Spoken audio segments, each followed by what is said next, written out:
Welcome to LaRocque Life Podcast, where we talk about relationships, adventure, freedom, and just some all around real and raw conversations. I'm Mike LaRocque, got my lovely wife Laura. Hi, guys. Good one. Our new setup, and this is how we roll. You just always make me laugh when you do the beginning part, so I think it's cute. Good. Good. Keep the laughter involved in this. After all these years, tell everybody. Okay, so today we're going to talk about celebrating 10 years of marriage through COVID. And what I mean by that is Mike and I just celebrated our 10-year anniversary on Friday, so last weekend. Yeah. And we were just kind of reflecting over really, our anniversary in general, but then the last 10 years together. We've been together for 16 years, married for 10 years. And so we just wanted to kind of share a little bit about that because 6 months ago, I had this like grand plan on how we would celebrate our 10-year anniversary. And that was to probably renew our vows on like maybe in the mountains. I know I hadn't got to like the specific details yet, but we've been wanting to renew our vows because where we're at now in our relationship is like so different than when we got married. Completely Like different, yeah. I guess we could tap into that a little bit more along as we go, but I'll just say this part when we first got married, like going into our wedding like the weekend of, I don't really know that I felt the way a girl would normally feel when she got married. And I've told you this before. We've talked about this before. But me just saying that as well will go into kind of some of our points that we're going to share with tonight because expectation is one of those, right? So how do I know what other girls feel on the night of their wedding? But anyways, we'll talk about fair. that more. That is fair, yeah. More a little bit later, but so where we're at in our relationship is way different than 10 years ago. So I think on our 5th year, we were like, let's renew our vows in Ireland when we lived over in That was a England. big dream, eh? We had it all Yeah. planned out, yeah. But then instead we moved houses in London and we never got around to it. So then I was like, ooh, 10 years. Yeah, that'll be a good one. We should definitely do it. So in January, I was kind of dreaming this up and starting to make plans of what we could do. And I could still wear my wedding dress. And I love putting that on every anniversary. And we go out to the mountains and just have like a photographer and essentially, someone who's close to us that we could write our own vows to each other and really just sort of like renew our commitment, but from like a totally different place and not necessarily for anyone else. No, that's yeah, because you do that wedding, like obviously, I say our first wedding, but you do your wedding and it has like all the planning that goes into it. And I tell this to people all the time now, it's like all the planning that goes into it.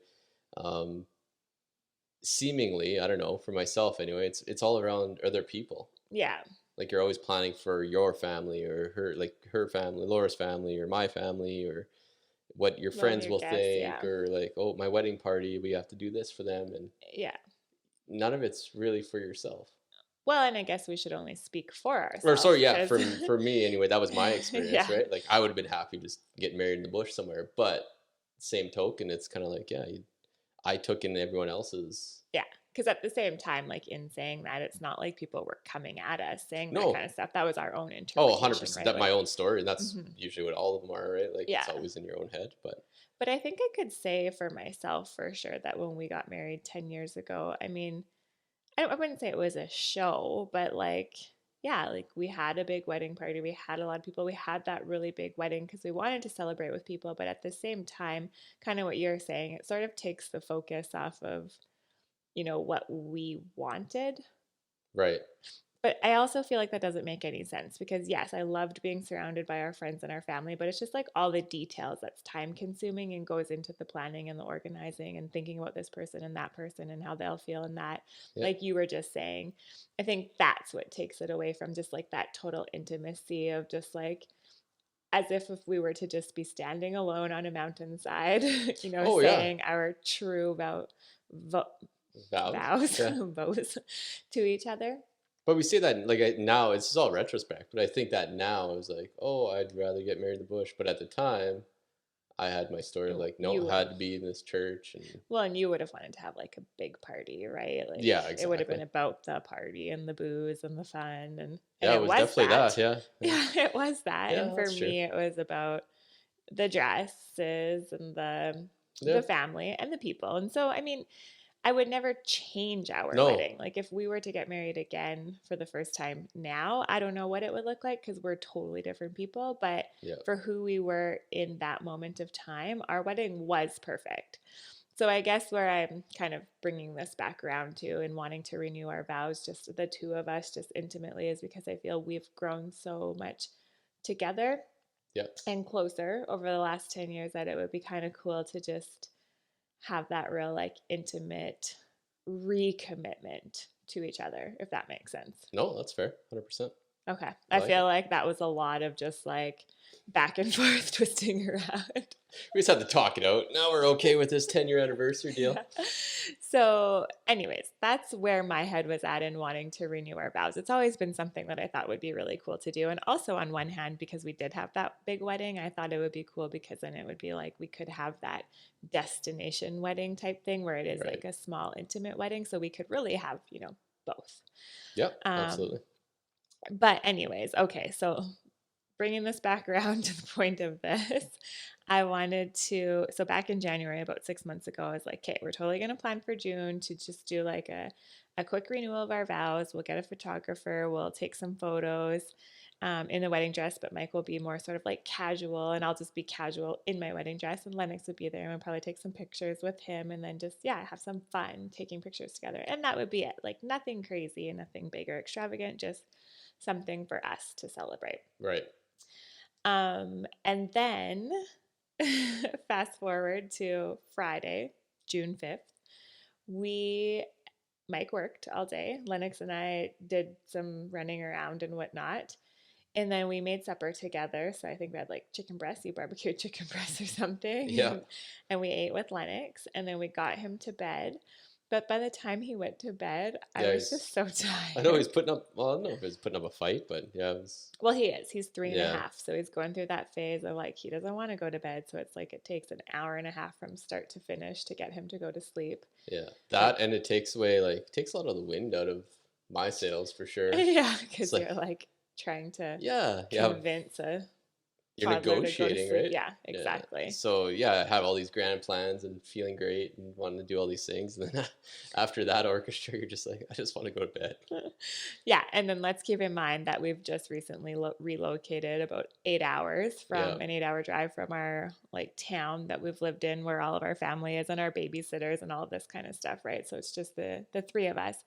So we got him to bed, and then I had bought us some healthier kind of snacks that day so that we could like watch a movie and just connect and hang out. But so we ate all of our snacks. You gave me a card with a chocolate bar, and then we basically just kind of laid on the couch and watched episodes of The Office, which, if you know us, that's actually not a bad thing because we just love The Office and we watch it yeah, on repeat. We have for like how many years? So we just watched that, and I ended up falling asleep. I think you were rubbing my feet, and I ended up falling asleep on the couch. yeah. And I remember telling you, like, it's okay. Um, I'll just have a quick little cat nap and then I'll wake up because I felt bad. But at the same time, falling asleep on the couch felt so good. So that's kind of my There's the greatest anniversary gift I gift. can get. Yeah, Yeah. to say my favorite anniversary gift. But, anyways, okay. So we wanted to just share, how we went from that Hmm. to this and totally being okay with that because the next morning my girlfriend texted me and was like, "Oh, how was your anniversary?" And I said, well, I started typing out. I was texting her back and I started typing out that, well, it was kind of lame. And then I don't know what I was going to say. Something about like we just laid low, like I fell asleep on the couch. But as I was typing that, I caught myself and I was like, why would I say it was lame? Because if I actually like turned in and tuned into my heart, it was perfect. And that's kind of what we wanted to share tonight is just like expectations and really the things that we've learned in 16 years of being together, 10 years of being married. Yeah. But after I like stopped myself from texting her that, I just basically said, "Oh, it was low key and it was perfect because It actually was. Like we were with each other. We weren't on, opposite sides of the country or No, provinces or like that's working apart that or alone. living Yeah, apart, which could have been our it's a situation, very real possibility. Yeah. right? We're healthy, we have jobs, we have a roof over our head. So ultimately, I was like, what am I comparing it to? Which then got me into that whole expectation thing. And so basically, we kind of just been reflecting on what, yeah, what 10 years of marriage has taught us. Well, it taught us, and there were so many ebbs and flows in it. Yeah. Like obviously growing together, growing um, individually, just growing. I mean, we're together for 16 years, so I mean, you change a lot as a person, right? And myself, like tenfold. Uh, so just so many ebbs and flows, and growing together with that. I mean, to be honest, you had every excuse in the book, which you should have divorced me. I don't know how many times, but I guess that's how we're here now. That's how you've learned a lot, right? And that's how you can teach so many women so much, that you had the perfect case study of. You're a case study. Yeah. Well, I mean, it goes both ways, right? Like I was very codependent as well and had Right. had my own baggage as well. So it's not all on you. Yeah, that's true. But yeah, no, there's definitely a lot of ebbs and flows. And I think really what kind of it all boils down to, what we'll go over like our top points, but Yep. really it's like so easy to get caught up with the Joneses or, what other people are doing in their relationship. But how often do we actually sink into our own hearts and pause long enough to actually, I don't know, acknowledge what we have in our relationships, what we want in our Mm. relationships, and then be grateful for that, right? And when we acknowledge what we don't have in our relationships, then we have the responsibility now and the conscious choice to be able to start changing that. Yeah, that's so true. And it's weird, eh? Because you don't, or myself anyway, like I never knew what a relationship was even supposed to be, for one. And then it's always stuff that you see on TV that Yeah. your movies that you're going off of, but Yeah. they skip all the other shit.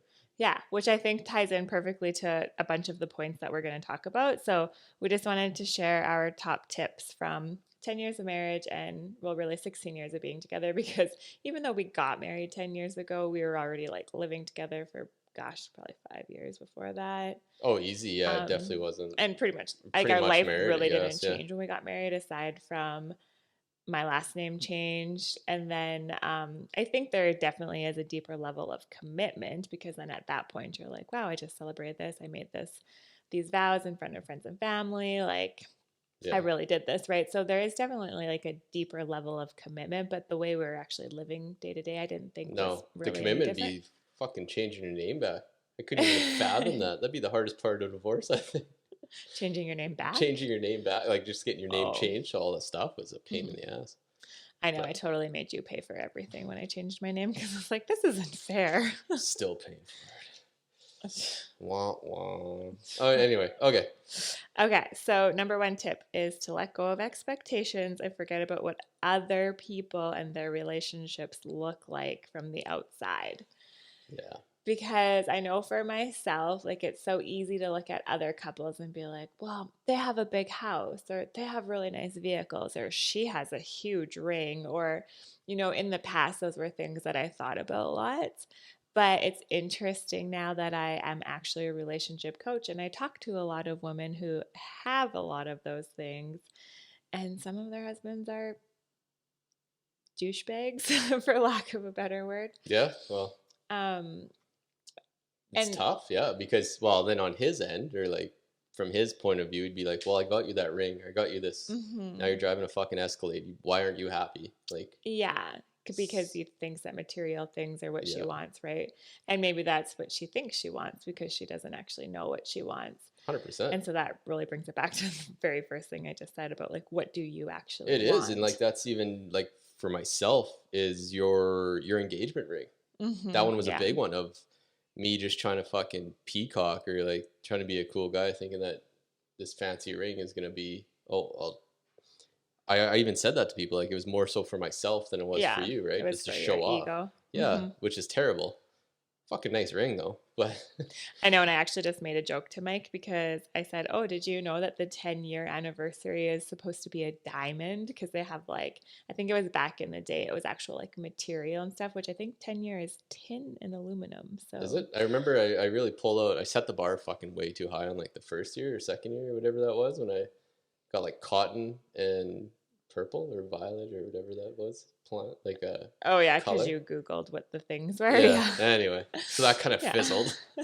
So you didn't buy me a diamond for a Yeah. 10-year. But No. anyways, yeah, it's diamonds for 10-year. But I just made a joke to Mike. I was like, oh, you're probably still paying for the diamond from 10 years ago, anyways. That's what you get for getting a custom ring. Turns out you need a custom wedding band with that too. So, but Right. But yeah, no, so that's super great point, right? Because in relationships, sometimes people are doing things to appease other people, right. right? And it's just like that outer, Yeah. what's the word I'm Well, looking you're for? just portraying that, right? Or like Yeah. putting on that facade. And Yeah. we joke about that all the time for that movie 8 Seconds, like that old cowboy movie. When Lane Frost is freaking out and he's like, "Okay, I need you there, and I need you to be happy." He's talking to his wife, and she's like, "Well, yeah, okay. I want people to think we're happy." It's Oh, like, is that where you get that from? yeah, it's Oh, fucking I didn't know no. that it was from a movie. Yeah, that's what it's from. It's like I want people to think we're happy. It's like I thought we were happy. Right. So yeah, it's but Yeah. that's we joke about that all the time, right? But Yeah. And that's what it is, or that's what it feels like for me anyway. yeah, and I'm not saying that just because someone has a nice car or a nice No, house or, the nice things means that they're in a shitty relationship. I do not mean that at all. I'm just saying that don't compare yourself to those people if that's not what you have because it's not you, no, right? exactly. As long as you're there and you're happy, then who cares? Yeah. But it's funny too because you want all those nice things, and but you don't realize the stress on the back end of that. Whether it's like your partner has to work that much harder, or you have to work that much harder for these things, Hmm. or even Yeah, you're sacrificing time. yeah, and like the residuals off of that. Like people forget, we got this big fancy SUV. You know what fucking insurance is on that big SUV? Like all these things, if you're like living outside your means, and then to make yourself happy, and you never will, and then that puts Yeah. even more stress on your relationship. Yeah, totally. So it's tough. Yeah, and I would say that, when we first started coming out, I think it was about 6 years ago, about our relationship struggles, Hmm. a few years after we were married, the amount of messages that we got from friends or acquaintances that were like, oh, I'm so grateful that you started sharing this stuff because I can so relate, or I've never really felt comfortable to be able to share these things that I'm about to share with you with anyone in my life. And I was shocked at some of the people because I Right. was like, I thought you guys were like perfect. I thought you had it all together.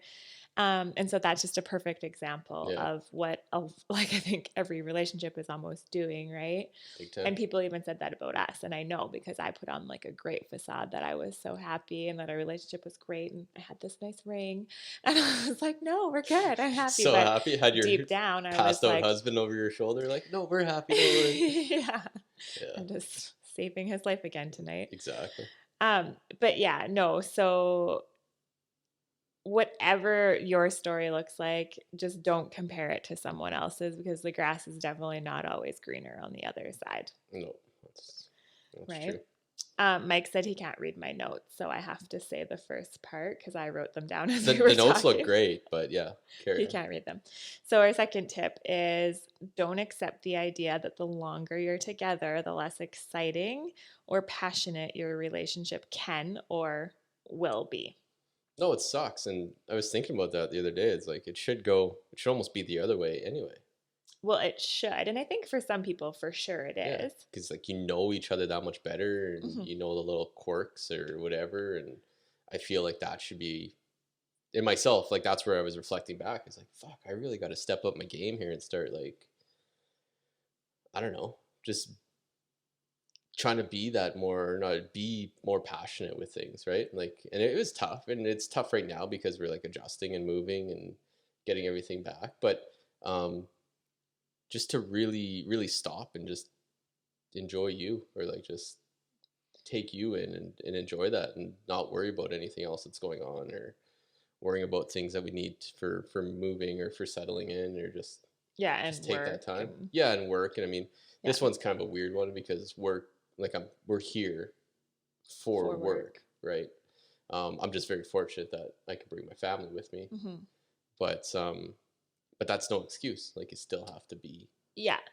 And I was going to say on this note, like, I know some people who do grow in relationship and have better relationships into it without really even like consciously working on it, but they have healthy relationship tools and beliefs as well because they grew up with that, right? Right. And I'm not taking away, people who have healthy relationships, like, I'm not taking away their capability. Like, they obviously work for that as well, but I just know 100%. for some people it comes easy.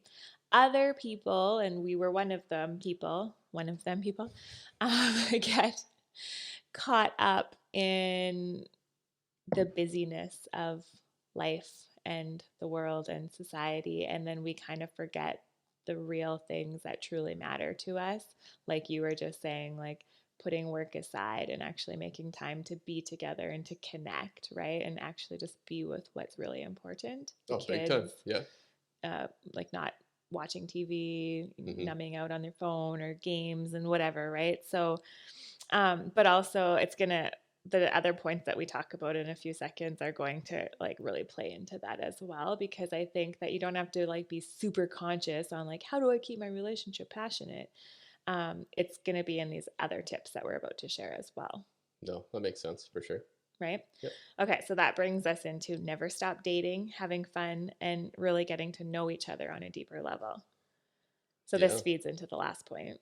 Big time. And that was almost goes back to that. That was a couple episodes ago. We did that question game and stuff Hmm. like that. That's a perfect one for date night or for just hanging out or driving or anything. Yeah. You really get to know each other and you get to know the stories that you were telling Yeah. or you were thinking, and then you're Yeah. like totally opposite. And you're like, God damn it, this whole time. Yeah.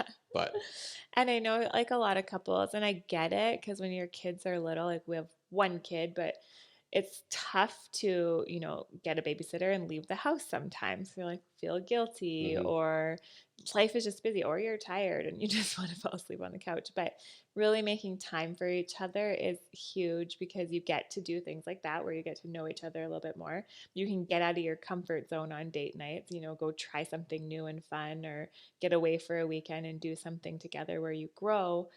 It's not always easy, but it has to be a conscious choice to do it, because kind of tying in the last point, I think what happens is we have kids, we get busy, we get caught up in their stuff, and then we really forget about like who we are and what we want and what we're doing. But then same with our partner, we forget to connect with our partner and be more engaged in their life. And then suddenly your kids are graduating Mhm. and you're like, who are you? Like, I don't know who you are. And then you see a lot of middle-aged couples separating. That's always it, hey? It's always Hmm. like as soon as the kids leave the house, you're like, oh wow, Yeah. who are you? You Like, know, who are you even married to, right? yeah. And again, I'm always shocked. I was shocked when I hear those stories, especially when I was younger, because I was like, what? Like, but you have a happy family. Yeah, exactly. But now Big time. that I'm an adult and I'm in a relationship, I get it. So I'm like, oh, so like you drift apart. And obviously, there are things that are left undealt with, and then they build. Yeah, well, And that's a great then, cover because it's so easy hmm, with your kids, right? Like, yeah, especially once you hit those teenage years or whatever, that um, the busier you keep your kids, the busier you're gonna keep yourself, and you don't have to deal with all this stuff, right? Like, you're yeah, just so busy every weekend, most nights. Like, yeah, yeah, you don't have to sit there and deal with the actual problems. yeah. That makes tons of sense. And I know for us, like, I always kind of had the belief that no, like, I'm the mom, like, I will be with my child all the time. Like, that's my first priority, right? But over the last 3, 4, 5 years, since I've been doing a lot more of this relationship style work, I realized that I'm number one because I need to be able to show up for my child. And then you're number two because we need to be in relationship and be like great parents for Lennox. Right. And then I'm there for Lennox, right? So I mean that I'm there for him like a lot Yeah, because no, he's yeah, needy as a child, but that helped me make our relationship more priority as well, in the form of getting a babysitter and having date nights and right. getting out of the house and doing stuff together to strengthen our relationship, because that's only better for him. And Yeah. probably because like I'm a child. My parents divorced. I'm a child. I was a child of divorce.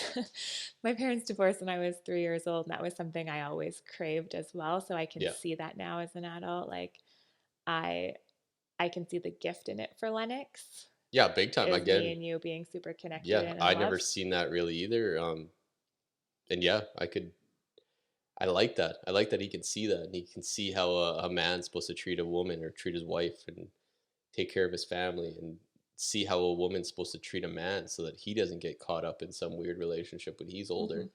Um, and yeah, and just that comfort level, right? Like he doesn't have to worry about. That's the one thing. Like there's enough shit in life to worry about. That's Hmm. what he doesn't have to worry about. Hmm.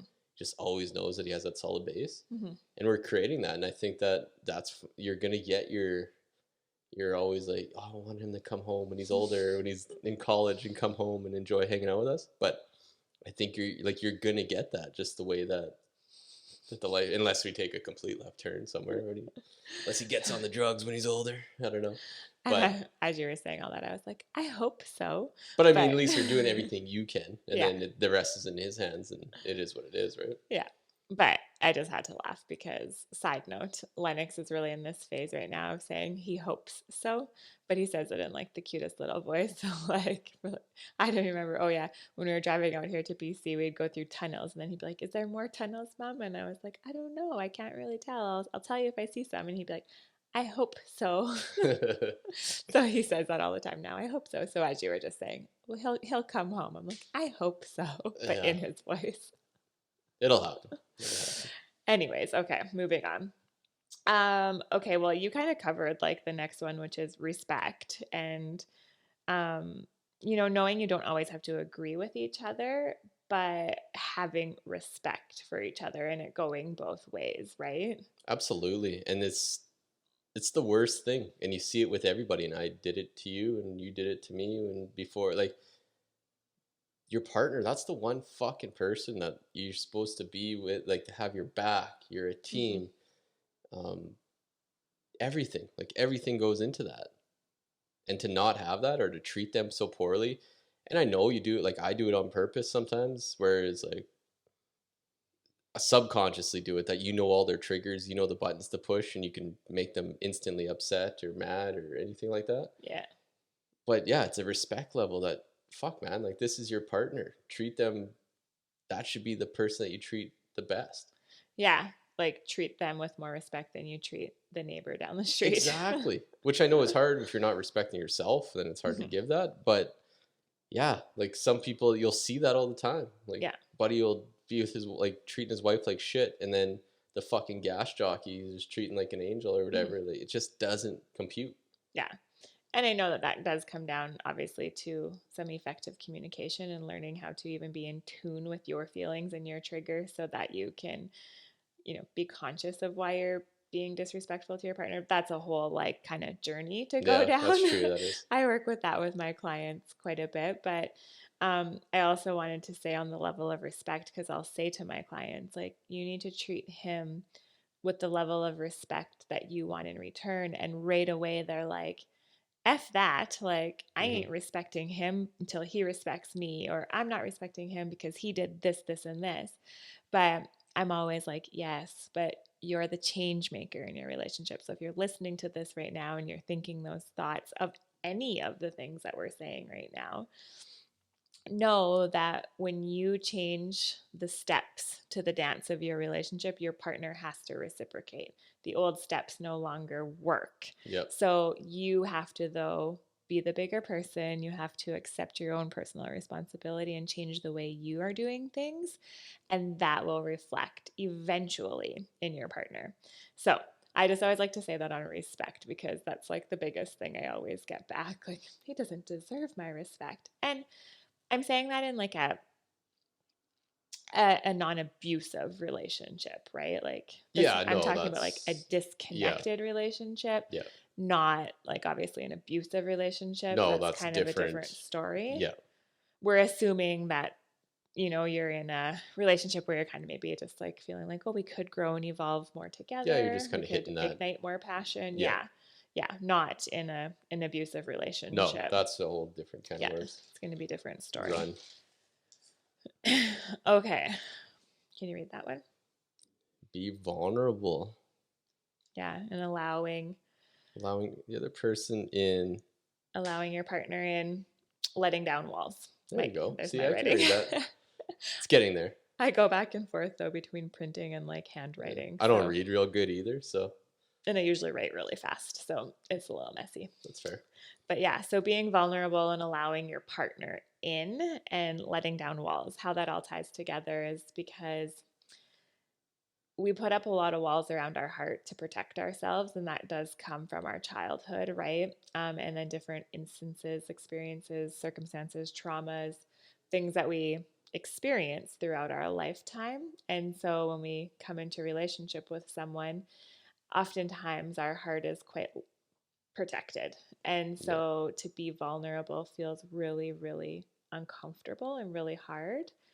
And that actually is just causing a lot more disconnect. And it doesn't have to, because if you actually opened up and shared from your heart with your partner, or even sunk into your own heart and asked what you needed to do, then you would probably grow closer together. Yeah, and it's hard. It's hard for a man, or hard for me anyway, because I always thought, well, no one ever taught me for one, but being vulnerable would just show you that I was less than a man, or I wasn't masculine enough to for you to be with me. Mm-hmm. Like I didn't want to. Yeah, just putting up a front so that you didn't think you were some just weakling guy or whatever, and just Yeah. leave me, right? Um, and I get that with probably most men or most guys I talk to definitely think that way. Yeah. Um, but it's so funny because then the more vulnerable you are, the more masculine you seem, right? Or this the more I don't know the right word for that one. Just authentic, right? Like Yeah. just being yourself, and you're you're a man. Like just be yourself, and you will be that man. Just Yeah. let that shine through, and then, like I say, being vulnerable now is it's so easy to me, but it at the same time it kind of empowers me because there's no armor or no ammunition anyone could ever. No one can use anything against me anymore, Yeah. or like not even anymore, but like in general, no one can. That's true, because when you're vulnerable, you're owning it, right? So there's, Absolutely. Like I own fucking everything, right? So um there really isn't. Like, yeah, you can talk about like you're sloppy drunk or all these things. Like, yeah, I am or was or I am, and I'm I'm worked on, and I'm helping other people work on that, right? And yeah. like don't just all automatically go into a shell, or like you were a shitty husband, you're a shitty boyfriend. It's like, yeah, I was, but I learned from it and moved Yeah. on, right? And that goes for everything. So you can change whenever. But yeah, just be vulnerable, get it out there. Don't be a whiny bitch, because Moby Mike didn't really pan out either. There was a couple of years in there Moby Mike. that really didn't fucking fly either. But the same token, now it's kind of just like own that, and it gets you way further. It really does. But you got to be honest and open, not just like I say moping around and try to be like poor old me. Yeah. But it's amazing because you do that, and then every person I talk to now is just there's always something that you can connect with on that level. Like, oh yeah, I do that too, or I Yeah. go through this. So it's huge. Well, and I think in our marriage, actually being able to share like what's on your heart, and then we can like talk about it and we can connect deeper, and then we can move through it, right? Right. Instead of putting up a wall and like being disrespectful or just even disconnected from each other because we're trying to deal with our own shit. Hmm. And then the other person's taking it as that it's against them or it has something to do with them, Yeah. when in reality it doesn't, right? We create these stories in our head. But we talked about this on a podcast probably like a month ago. It's the feminine and masculine one, where remember I was like, I was gonna tell you what I thought the perfect man was, and then you grabbed your notebook because you were gonna start making notes. But I Oh said, yeah, well, yeah, no, it's actually you, yeah. because Just a little that's taller. that's the traits of the masculine, like the empowered masculine, the healthy masculine is, being that. What's the word I'm looking for? Like being strong, Right. being the provider, having that like vision and that like goal orientated Yeah. mentality, and characteristics, but then also being in tune with your feelings and able to feel those and express those and then move on, right? Like not getting stuck in that. That would be mopey Mike, right? Right. Like being stuck in there forever and not dealing with your shit, Yeah. but to actually process and integrate your emotions and do that healing work paired with your masculine, right? Right. Like the drive and the motivation and the protector, and I'm going to like take care of you as well, right? Hmm. That's to me the perfect man. And but that does include vulnerability. And if you just actually think about for a second, most men do believe exactly what you said, that sharing their feelings is wrong or is Well, weak. it's weak, and you're just giving you. In my head, I was just like, well, I'm just gonna give people ammunition to use against me, or to make me even feel worse, or to open up to you. My wife is who Mm-hmm. I like. That's your partner in life, right? Yeah. Like, be open with them. But I always held back because I thought, well, now you'll bring this up in an argument somewhere, or you'll think less of me, or Yeah. anything like that, right? Which sucks. And And it would have back then, yeah, and it sucks if that does happen to you or I too, would have right? taken it so Or personally. yeah, if you prove my point or prove that right, then you're like, Yeah. well, fuck. Now I'm not going to say anything anymore, right? Yeah. So then you close off even more. Yeah. But why do men mostly think like that? And I think that it's a big part in little boys, right? Like we tell little boys, don't cry, don't be a girl, don't scream like a girl, stop crying, that didn't hurt. Hmm. Like all of these things that we're teaching them, like man up, be stronger, like all those things we say to little boys, they're taking that in their subconscious, right? And now you're a man, you're like, I don't know why it feels so wrong to share my vulnerability. Well, it's No, and it because you've sucks. been And programmed from a child to yeah, and say, I do not share your emotions. don't even want to do that, but I know better, and I still fucking do that to Lennox, right? Like, Yeah, none of us are perfect. God. but yeah, it's tough. It really is. And then Yeah. he's gonna be all fucked up. He's gonna have to go through all these problems in his 20s and 30s. But Well, he'll no, have the tools, though. yeah, but he'll have That's the the difference. tools. But yeah, no, it is, and you can have the best of intentions, but you just got to catch yourself and then correct it, carry on, Yeah, for sure. totally. Okay, so the next point is. Ooh, yeah. Okay, I'll say this one because it might not make sense to you to read the It's all next job. hieroglyphics, so carry on. So never give up your true self. But on that note, if you ever never ever knew your true self when you first became in relationship with this person or got married, then it's never too late to begin unveiling your true self. And the reason I say that is because I know some women who did, like they had their full identity when they got married, and then they lose that after they have children or after they become someone's wife and try to figure out that new role and discover who they are now. But I speak for myself when I say I never knew who I was.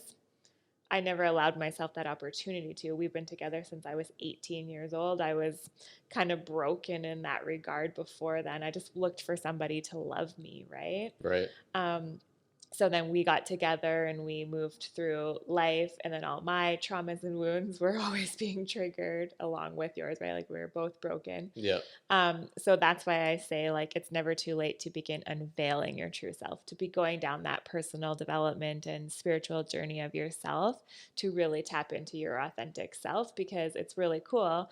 I see a lot of women doing this and they become a lot more confident, and then their relationships transform as well, because then they know how to hold space for their partner. Yeah. They really are the trailblazer in their relationship. And just as I said before about changing the steps to that dance of your marriage, if you start changing the way you react in your relationship and you begin responding, your partner's like, what the fuck is going on, right? And then they begin looking at things differently as well. So don't be afraid if you've not really gone down a journey of kind of finding yourself or allowing yourself, your true authentic self, to come out, because some women tell me, like, well, if I do that, I'm afraid I'll lose him or Right. our relationship will end.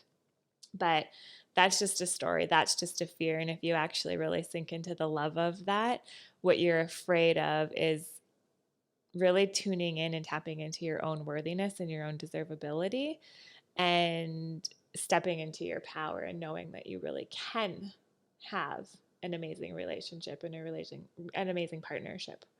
Yeah, Does that make absolutely. sense? It does. And yeah, there's not a whole lot more to touch on that from my side. It just generally the woman is the trailblazer in that. Yeah, not always, but I do see it a lot. Yeah.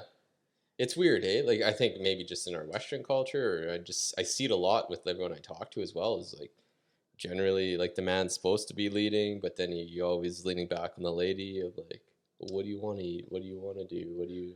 Well, we do. We could talk about feminine and masculine another day Yeah, again, deeper, but we do live in a society now where men have lost a lot of their masculinity. Men big are a time. lot more feminine and women are a lot more masculine. Yeah, And that's what I think is pretty cool about the dynamics of a woman going out onto her spiritual journey, because she learns how to tap back into that feminine, which is her essence and her power, hmm, and then helps that man tap into and reclaim and reconnect his masculinity, and it creates that polarization, right? right, right. So we can talk about that on another podcast. Let us know if you want us to talk more about that stuff.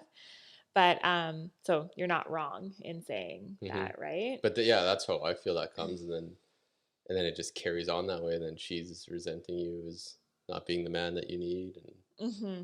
da da Well, da da. that's Right? kind of where you begin that growth together, which we were just talking about. Yeah, absolutely. Um, and then I did make a point of saying that relationships are your biggest teachers in your healing journey, because I think a lot of us kind of look at our relationships and think that where things aren't going right, that, maybe we chose the wrong partner, or they're faulty, we're wounded, like all of these disempowering thoughts come to us. Right. But in reality, if we actually learned how to sink into that stuff that's not perfect in our mind, and allow it to teach us and allow us to shine light, or allow it to shine light on the parts of us that we need to love and accept and heal, Yep.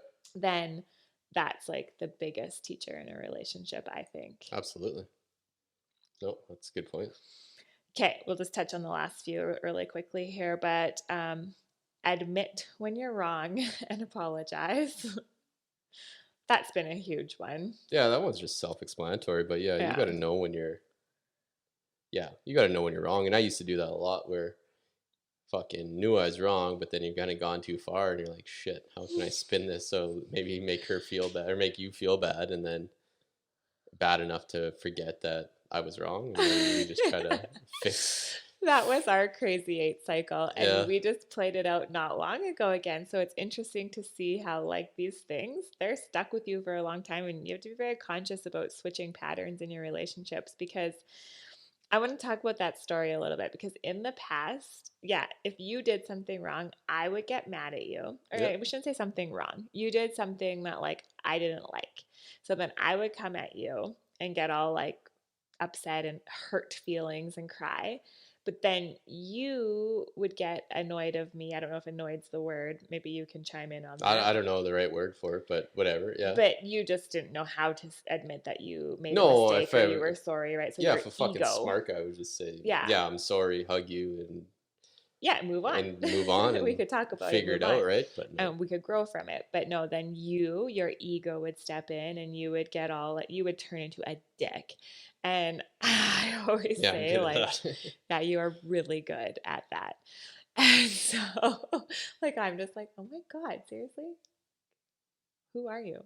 Anyways, um, you made me lose my train of thought. But that was the pattern we were in, right? Right. Oh, yeah. So then I would eventually apologize.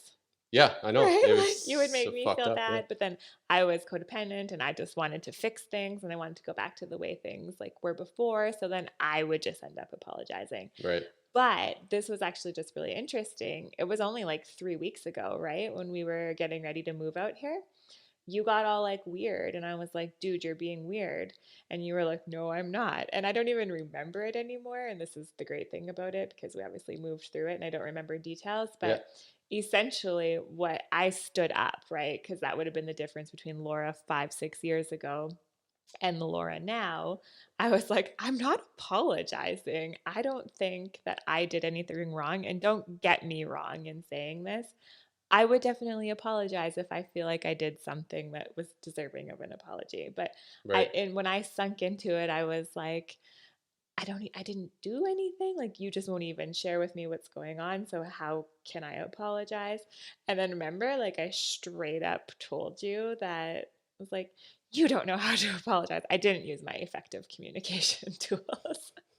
little offside, but I got a little defensive and I was like, you don't even ever apologize. And I can't remember what I said yeah, to I you. don't even fuck, eh? And then you said to me, oh, yeah, why don't you just go work on your relationship coaching or something? Because then that was you being a dick, trying to dig into me of like, I'm a relationship coach and I'm having a disagreement in my relationship or whatever, however that went. Right. Do you remember saying that? Yeah, I do. Yeah. 100%. And Yeah. because you wanted to hurt me, right? Well, trying. Right. Yeah. But and he laughed and I was like, yeah, well, I'm such a good relationship coach. These were my thoughts. I'm such a good relationship coach that you actually aren't even triggering me because I know exactly what you're trying to do. So F you. I could see your pattern a mile away. Yeah. I know what you're doing. It's Yeah. not working. But anyways, I stood in that. I was like, I'm not apologizing to him. No, that's fair. That's good. And it went on Good for job. a few days. And then eventually we had a chat and you were able to admit that like it's not even that you did anything, but basically you were able to admit that you Yeah, just handled everything wrong, I guess. But yeah, yeah. yeah, whatever. We won't go into like details because I don't even No, remember I them can't. I'm trying. anymore. That's why I fucking probably have like a perplexed look on my face this whole time. I'm trying to like think back of what the fuck was it, but It was um, just the stress of moving and different things that added on to it, but it was just the it way we must have been. handled Yeah, it, which I thought was really interesting. yeah, But again, great because then we used that to sink deeper into knowing what we want and what we don't want and how we move through things and what we do when we're stressed. yeah. It's So fair. it's all learning, right? Yeah, That's probably a good tip to add to this. Like everything in your relationship is not ever a failure. It's always an opportunity to learn if you choose for it to, yeah, and you right? just got to be flexible with it for sure. That's Yeah. probably the biggest one. Okay. So the one point that Mike was like, oh, that's pretty self explanatory. We might have spent the longest time on I it. know, and I'm still trying to figure it out. But anyway, I'll never forget that. I'm like, yeah, nice dig on me being a relationship coach. You're just annoyed because you can't make me feel bad. yeah, the one thing I could do, I can't do that right now. Oh gosh, I love you. Okay. The next point is having a vision and goals to work together and then getting in alignment with that. Absolutely, and I think you need your own too, right? Yeah, of course. But having that North Star, and that's where I feel that really step in as a like stepping into the masculine and really feeling my own power is like, yeah, this is my family, and we're gonna go. I'm gonna ascend us up. Like we're gonna get places that we want to go to, and Hmm. everything's not just some fucking far off dream anymore or Hmm. anything like that. And as I'm getting older, which you like to fucking remind me every day, Do uh, not. but yeah, like it just I always joke about that. Like, oh yeah, I'm just a fucking. I don't even know how old I am anymore, but the voice inside my head's still a 12-year-old, just Yeah. running the show, right? But just as I'm getting old, I'm realizing like, holy fuck, man, like you got to stop just fantasizing about things or like dreaming about like, oh, once I get this, I'll be there, or I'll be happy, or once once I hit a certain position in my career, I got dealt a shitty hand, I should have done this or whatever, right? Like you play all these stories in your head, but now that I've just kind of accepted, and I say it like it's a bad thing, like I've accepted where I am or what Hmm. I am, and it's a fucking good thing too. Like I'm self-aware enough now that I realize that I bring a lot to the table, but um, just And he's not saying that from an egotistical way. That's like actually owning no, and it took your like, a lot of figuring stuff out and a lot of writing stuff out and yeah. talking to you and just being confident now in my career, confident in life, right? But I know that we had that talk today even like we're safe. We'll always be safe. Hmm. Um, no matter what we do. I position myself now mostly accidentally, but it's like we're gonna be okay no matter what we do. Hmm. Um, and just having that confidence, that alone, it just even that realization today, it just made me feel like it brings a real sense of calm to myself. And now knowing that we can like you can fucking chase those dreams, which we've kind of been doing this for the last 5, 6 years anyway, but really believing that. I think Hmm. that just come to that realization now of just we're gonna be okay. We can fucking chase any airy fairy dream we have because we'll always be okay. And And I the think it, track record proves that. yeah. And that's doesn't say like, I think really it does take time to prove. that belief in yourself, Oh, you can right? talk about it all Yeah. day till you feel it. It Yeah. doesn't. Yeah, And you have to go through all of the experiences you have to go through in order to finally get there yourself. I big mean, some time, people probably just think get there overnight, but for a lot of us, I think you have to actually have the experiences to then finally really believe in yourself. big time. And that's like great, right? Like, I think having like the masculine in the relationship, having that purpose and that goal and that drive. But then I think like in relationship as well together. So this could be financially, it could be health wise, it could be, trips you want to take, adventures you want to go on, like anything like that. I think having those sorts of goals together as well. So short term, long term, Yeah. both is really huge for growing together because then you have to get into an alignment for that, right? Like, so if it's a health goal, you have to make choices every day to watch what you put in your mouth, to move Mm-hmm. your body. If it's to go on trips, you obviously have to be saving so much to do this. If it's for retirement or buying your dream house or that car or That's whatever, a great like point. Yeah. it really opens up opportunities for you to talk to each other, but then it also allows that opportunity to align with that thing you want and then do it together. And I think that's just a really great thing, a good opportunity to grow together. I guess that's what I just said. No, but it is, and fuck, once you have that, it's like then your relationship just kind of skyrockets. Really, it can be anything, right? Yeah, because I'm kind of just sitting here thinking, like, well, we build confidence in ourselves, like two confident people in a relationship, but then it's almost like you have a relationship confidence that you get Mm-hmm. to Big build time. together as well, and a Yeah. belief, right? Yeah, and that goes back through all these points of like you have to communicate together. You have to be vulnerable Hmm. to get there, but you have to be confident in yourself to be vulnerable to get that Yeah. relationship. Because you try to force it, it's not gonna. No, exactly. You can't force anything. No, Yeah, cool. Okay, so I think the last point we had down is it's never too late to start growing. And that kind of ties everything together. So I feel like there might be some people listening to this thinking, well, I've been married for 25 years and um, yeah, 10 don't have years. I that. remember when I was that age. Yeah. But if there was one thing in this podcast that you heard that you could take, it's never too late to start changing your relationship if you're just in a new relationship. Like, how amazing to be able to start being a lot more conscious of who you are and what you believe and what your Mm-hmm. relationship patterns already are, and just think of where you could go from there. So we just thought that it would be really fun to share this because even this podcast, I mean, even this episode, like all of this is us growing personally and together, right? Oh, it's massive growth. I mean, obviously, you can tell like we're not in our old place or our old studio that we had. Now we Mm-hmm. got like this is the first time we're using all this new equipment, which was definitely change, Mm-hmm. which is only going to step things up. But again, it's going to be tons of fine tuning and doing different things, Yeah. and just being able to roll with that and grow with that. And Yeah. like again, growth is, as you're saying it, the biggest example I can think of is White Rock or even back in Red Deer, like for the center of spiritual living is kind of it's funny because it's all very like older people, right? Mainly older people, and they're all trying to change, and like they're all trying to find some change, and it's that just proves a point. Like it's never too late to try to Yeah. change, right? Yeah. Like keep searching, keep trying, keep growing. Um, and like you said, in a relationship, it doesn't matter where you're at in it. You can switch it. No. And that's just it, right? Like you could be separated and Yeah. change the way things are going and then have the best relationship you've ever had.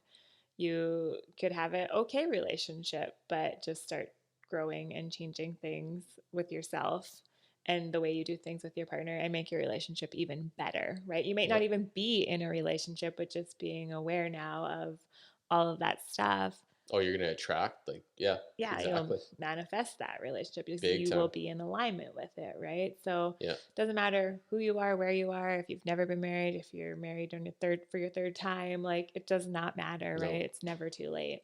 No. Exactly. And yeah, that's all. That's all we got. No, I think that's a good one with our fancy dancy timer now. That I seen that. Yeah. yeah. So we're it's probably long enough. We're drawing this out long enough, but that's great. I love that. To 10 years to 100 more, I guess. Oh God.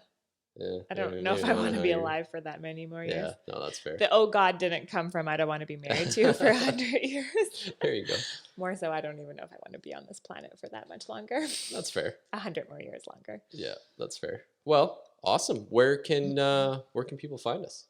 Just look for us on LaRocque Life, Instagram, Facebook, and or my site, lauralarocque.com. You'll find more on my relationship coaching there, my signature service called Reigniter Relationships. Hmm. Or my Instagram and Facebook is also Laura LaRocque. And I would also just say that if you like any of our podcasts or like any of the episodes, please do leave us comments and let us know what you like and let us know if there was anything you would like to learn or hear more of, because Yeah. we want to make these for you, right? We want to share with you. So let us know, leave us a review on iTunes. Hmm. We just invite you to become more vocal and just really share with us, because we get a lot of private messages, but Yeah. definitely just like let us know. Yeah. There you go. That's perfect. And share it with your friends. That's also very helpful. Absolutely. And Because, we're like I say, I'm working on it. I'm stepping up my game. Our audio and everything will be getting better. Everything just gonna keep getting better. mm-hmm. But ultimately, at the end of the day, we just want couples to, really go from that struggle to having more passionate relationships. And it's not like a fantasy or a fairy tale. It's just like legit. We have this one life. Let's make it the best that we can Yeah. and really do it together. Oh, that's perfect. Awesome. Well, I love you. I love you too. I love you all for listening, and thank you. Yeah. Thanks, guys.